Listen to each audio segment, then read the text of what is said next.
Então, observando a nossa motivação, e a partir dessa observação, a gente pensa um pouquinho em qual é a grande motivação, o grande objetivo da tradição, da nossa tradição, né? Que é a tradição mahayana. É alcançar o estado de um Buda, o estado iluminado, para benefício de todos os seres, sem qualquer exceção.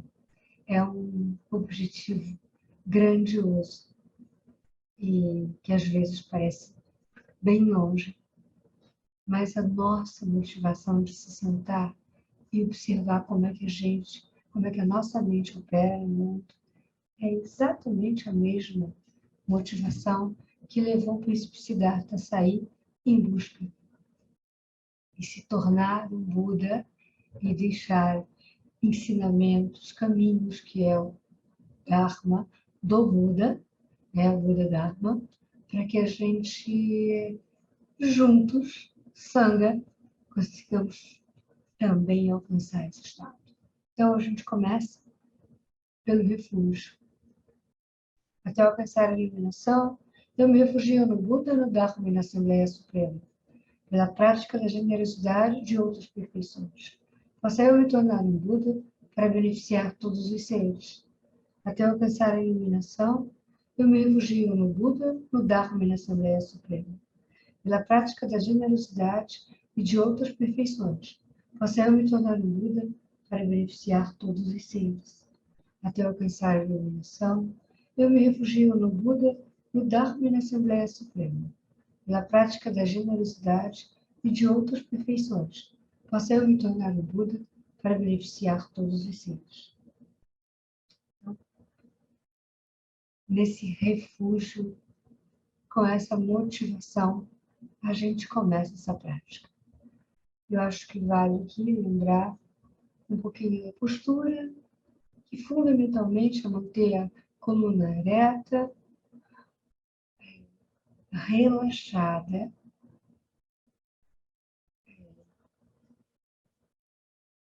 manter os nossos olhos semicerrados ou fechados, de maneira que apenas uma pálpebra descanse sobre a outra, manter a nossa mente aberta, luminosa, clara, manifestando todas as qualidades da mente e para isso usar um objeto no qual a gente vai trabalhar a nossa concentração e a nossa atenção plena. Vamos começar inspirando e expirando, observando o processo de respirar, o processo do samsara ou da iluminação, o processo de inspira e expira, o processo da própria vida que começa no inspirar e termina no expirar, com todos os seus momentos.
devagar, saindo do estado de contemplação, de concentração e atenção plena, trazer a atenção agora para o nosso ambiente, começa a perceber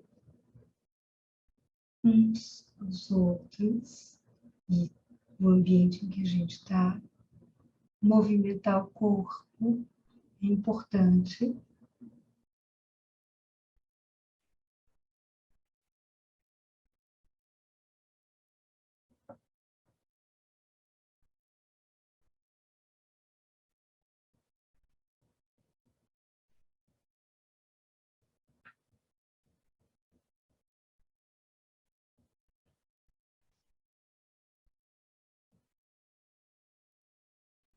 Que, bom, a gente passa essa primeira parte, né? Essa chamada com o objeto da nossa respiração. O objeto que a gente vai. Bem difícil a gente se perder dela e é bem fácil a gente retornar a ela. E agora a gente vai voltar para a segunda parte, que também não deixa de se chamar chamata, mas o nosso objeto de meditação é aquele que a gente vem no decorrer dessas semanas trabalhando, que é a roda da vida. A gente já observou o centro dessa roda, que é uma mandala cujo centro não é ocupado por uma divindade, mas é ocupado pela ignorância, pela raiva, o ódio e pelo apego.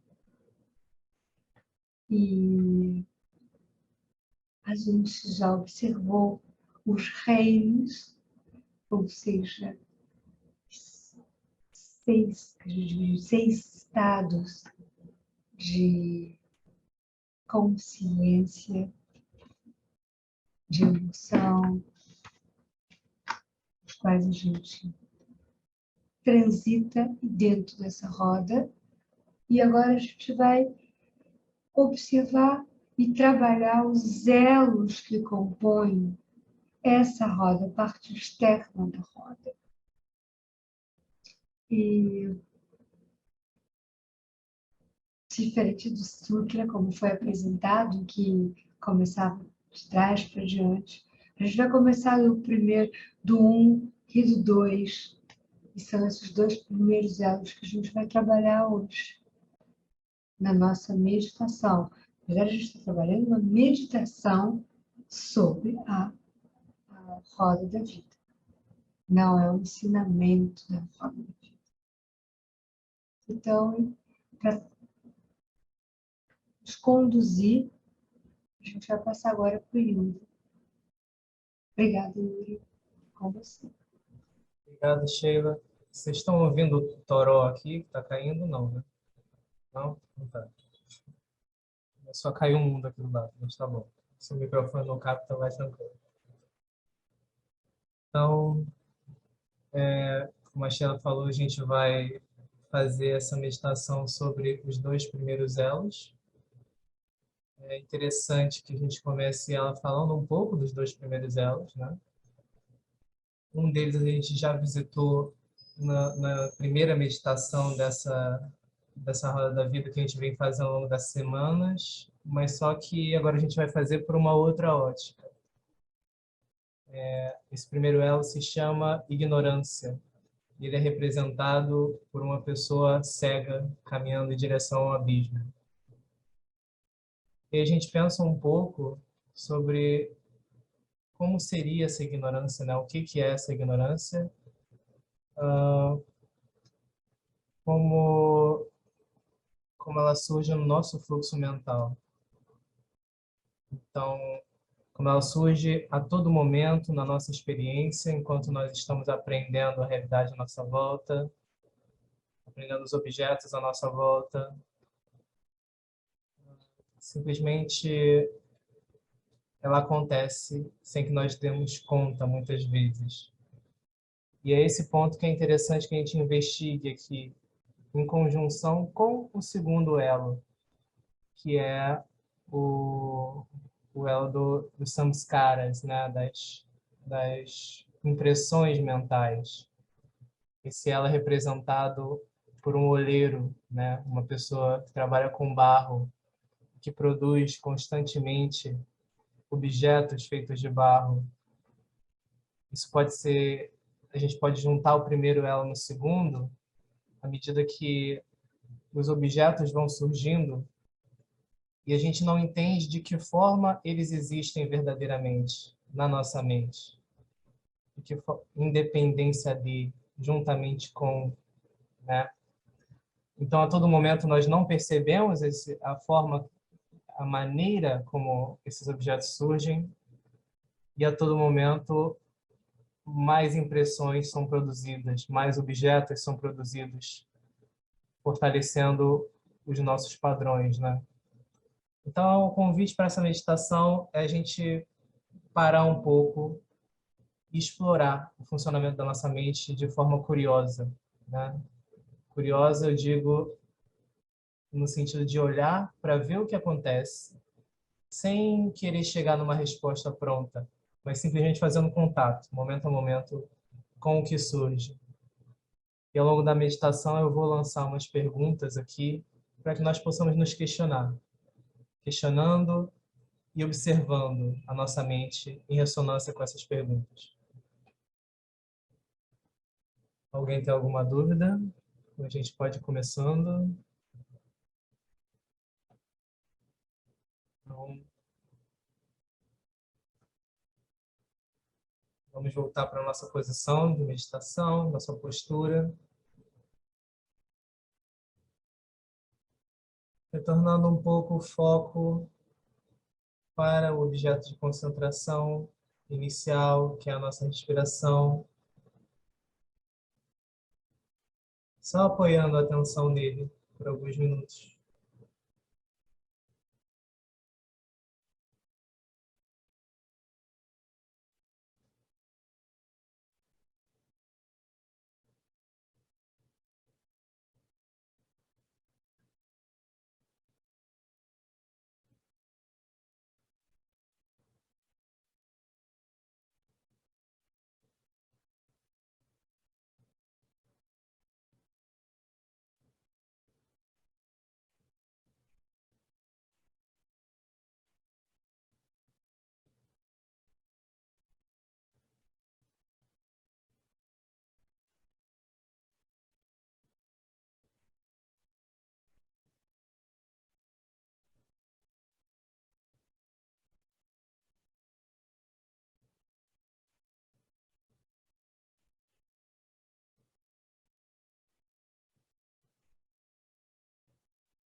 E agora vamos gentilmente permitir que a nossa mente siga seu fluxo. Nós vamos apoiar a nossa atenção nesse fluxo da mente, percebendo quais são os objetos que surgem nela a cada momento.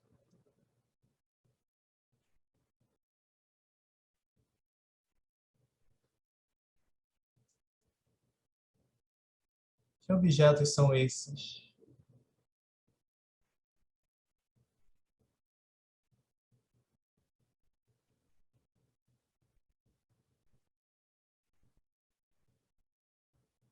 Sem perseguir os objetos, mas permitindo que eles surjam e se apresentem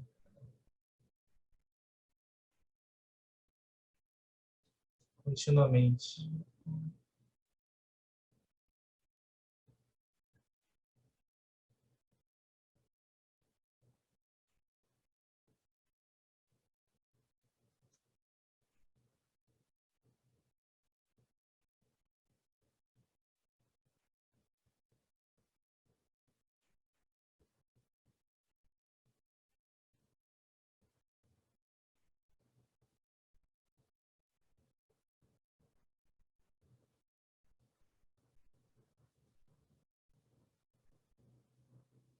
Caso apareça um objeto particularmente aparente, claro, nós podemos nos demorar com esse objeto, percebendo que objeto é esse, como ele surge. Esse objeto, essa impressão,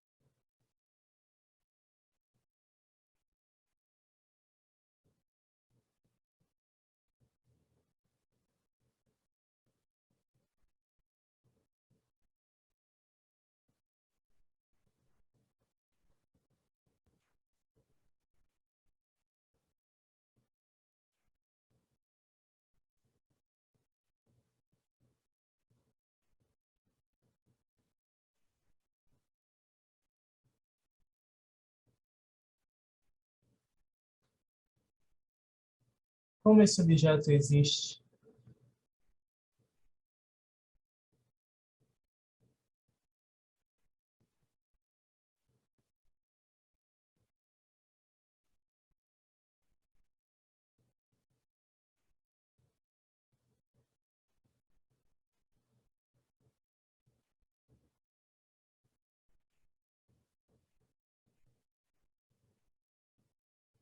Como ele vem a existir.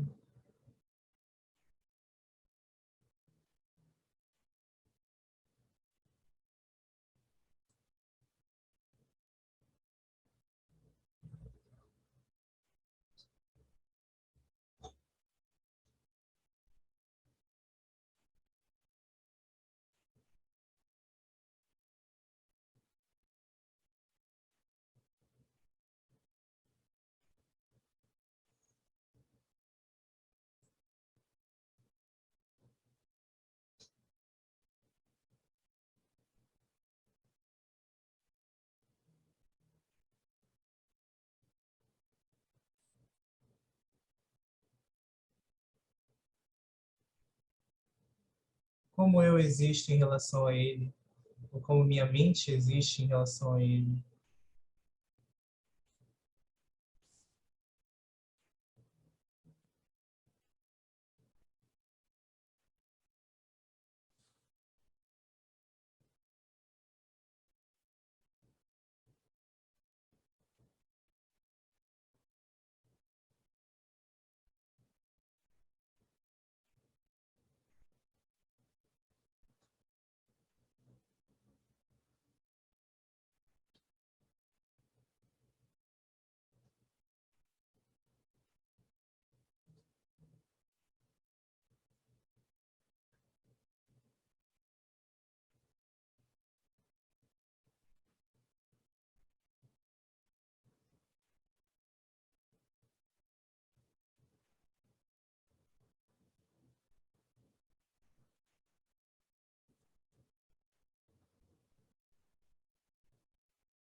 A mente e o objeto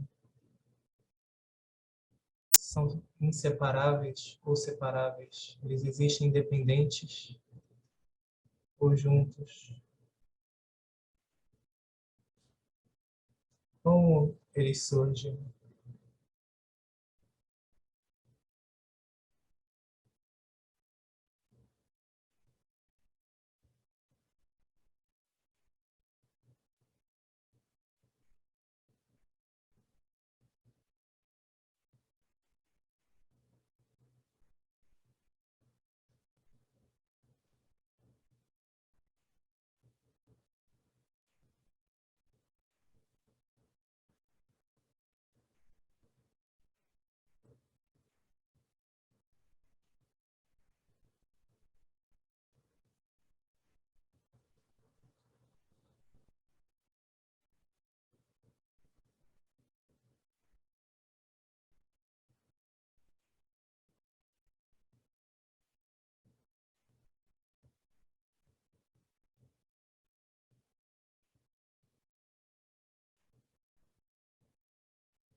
Vamos aos poucos retornando. Quando estivermos prontos.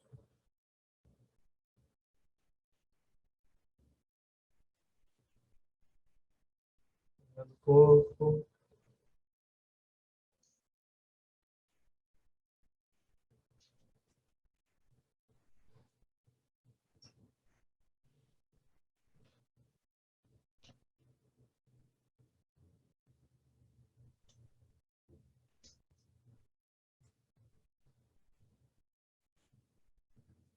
E aí, gente, como é que foi? Foi? Não foi? Foi difícil? Foi fácil? É engraçado porque parece que tem um muro e você fica dando um murro no muro, uma porrada no muro, tentando falar, muro, cai. É o véu de Ísis para algumas correntes espiritualistas, que é o véu da ignorância, né? É como se você estivesse dando um grande murro, várias porradas no muro, e o muro não cede, porque você fala, quem sou eu? Cadê esse eu? Já não está mais aqui. Felipe é uma imagem, é uma construção, é um conjunto de experiências. Não existe Felipe isolado. Felipe é sempre um pensamento, é sempre uma imagem. Quem está observando, então? Ah, Felipe está observando, mas não é possível Felipe estar observando porque Felipe é uma imagem não pode observar uma imagem, tem algo aqui. E aí a pergunta, a mente, ela tem a capacidade de observar? Ou a coisa apenas existe na mente? E como a coisa existe na mente, existe a percepção. A percepção seria uma qualidade da mente, a percepção seria algo por si só. Foi esse ponto que eu cheguei, antes da gente interromper. Muito bom, Felipe. Muitos questionamentos muito pertinentes. Você tocou num ponto assim bem sutil, que é bem interessante da gente olhar, porque você falou, Felipe não existe independentemente, né? Uma coisa boa da gente trazer é que o Felipe pelo menos existe, né? Não existe independentemente, mas ele existe. Isso já é algo. Ele existe sim. Em outro ponto, você falou que se o Felipe é uma imagem, ele não tem como observar, porque uma imagem não pode observar uma imagem. Aí esse ponto eu lanço em dúvida. Será? Será que a todo momento a gente não está aqui, de certa forma, observando aquilo que observa, né? A Sheila tinha até mencionado o Lankavatara Sutra antes da meditação aqui, né? De a mente observa a mente a todo momento. Como o reflexo num lago, né? Sim, é como um reflexo no lago, porque não é algo assim que como reflexo da lua, né? É um exemplo clássico. Não é a lua em si que está ali, mas a lua aparece, a lua é observável, e ela existe ali. Existe como lua refletida no lago. E a nossa experiência se forma momento a momento dessa mesma forma, né? Se forma como como uma imagem, mas uma imagem que quando a gente esquece que é uma imagem, a gente entra no primeiro elo, que é o elo da ignorância. E daí vai puxando todos os outros elos. Vai puxando o segundo elo das impressões mentais. E aí, sucessivamente, que a gente vai ver ao longo das semanas. Mas ótimas questões. Obrigado por compartilhar.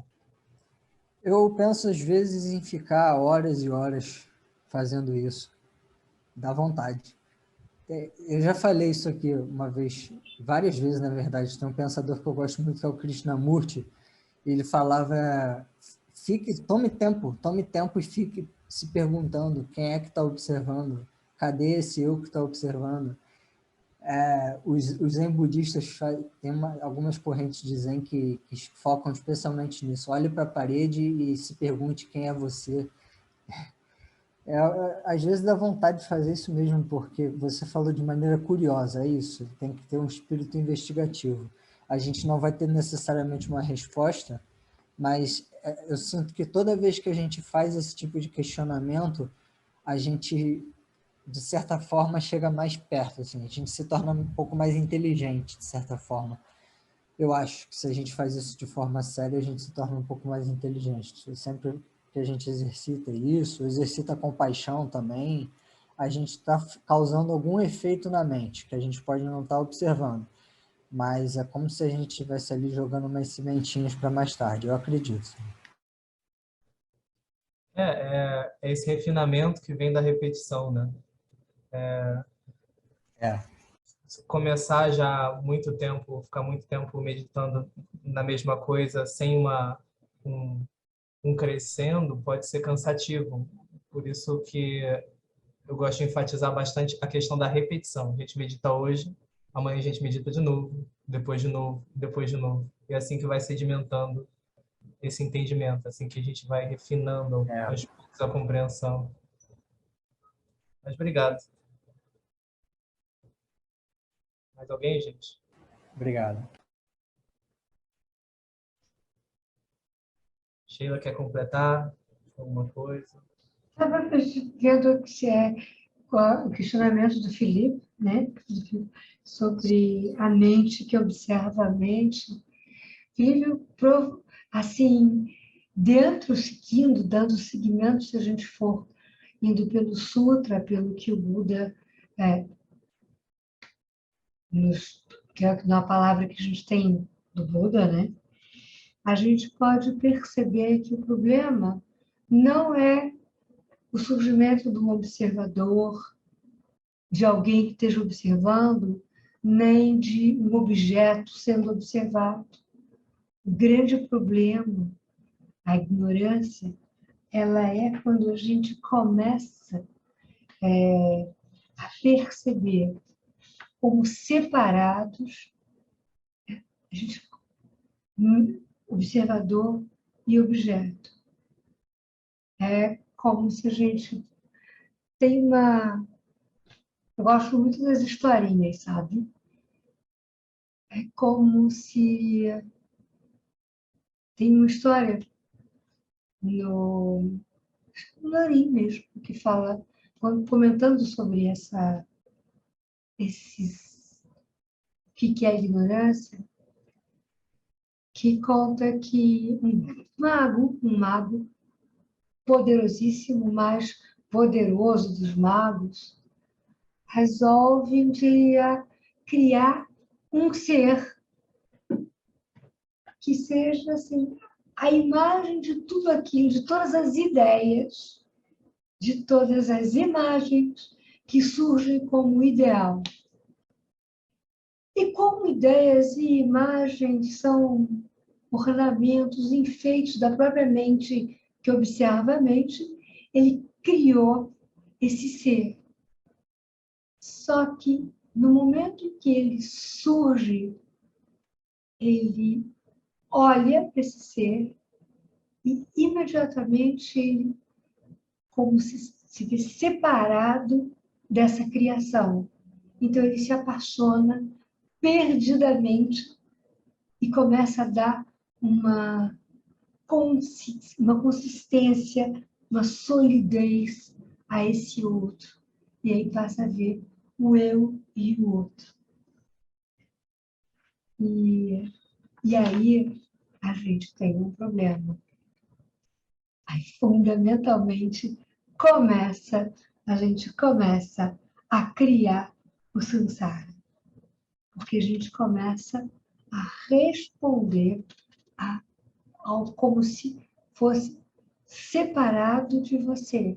Você, então, abre mão da sua liberdade e começa a criar prisões, que são essas marcas. Que quanto mais a gente acredita, cria e acredita que elas estão ali separadas da gente, que elas são objetos, são fenômenos outros separados do observador, a gente vai cada vez mais tendo necessidade de conceituar. E aí começa a se criar marcas que vão ficar lá na consciência, mas isso a gente vai ver no terceiro ano. Eu acho que é interessante, bem legal pensar sobre isso. pensar sobre as historinhas que elas falam, coisa dessa. E que eu acho que, fundamentalmente, uma boa explicação para a ignorância é a nossa incapacidade de ver as coisas inseparáveis. E não há separatividade entre quem cria e o que é criado, o observador e o objeto. E é isso. É aí que a gente começa. Essa é, para mim, a fonte de todo o problema. Se a gente imediatamente solapasse isso, o samsara deixaria de existir. É isso. Quer dizer, o que ficou dessa meditação e que foi super interessante. E que eu pretendo continuar também. Pelo menos no decorrer dessa semana, eu vou continuar trabalhando com ela. Então, é uma imagem bem interessante para a gente entender como é que a gente vai criando um emaranhado de coisas nas quais a gente se perde e vai seguir. É isso aí. Pronto, falei muito, Yuri. Obrigado, Sheila. Foi ótimo. Alguém gostaria de falar alguma coisa antes da gente terminar? A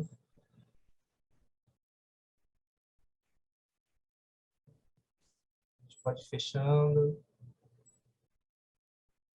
Então, Sheilinha, pode puxar a dedicação, por favor.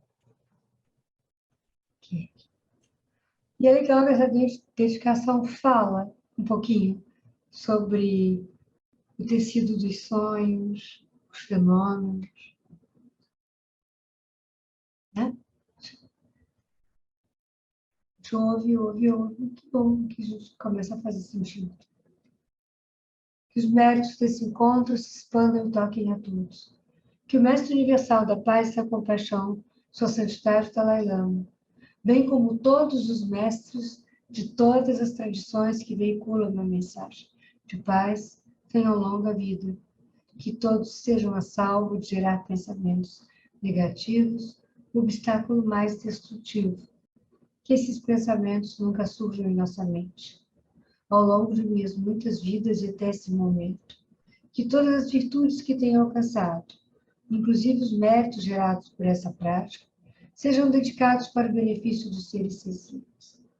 Possa a doença, fome, guerra e sofrimento diminuir para todos os seres, enquanto sua compaixão e sabedoria aumentam nessas e em vidas futuras.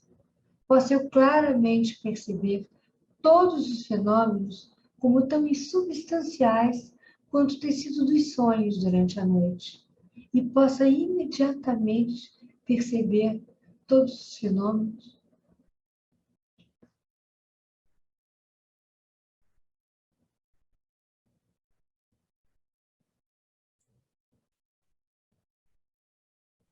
Posso rapidamente alcançar a iluminação para trabalhar sem cessar para o benefício de todos os seres sencientes, sem qualquer exceção. Mas para uma joia do político que ainda não surgiu, surge e cresça, que aquela que já surgiu nunca diminua, mas aumente cada vez mais e mais. Dedicamos quaisquer benefícios para o benefício de todos os seres sencientes, particularmente para que a essência dos ensinamentos do venerável Sandrata brilhem para sempre. Obrigado, gente. Obrigada, Yuri.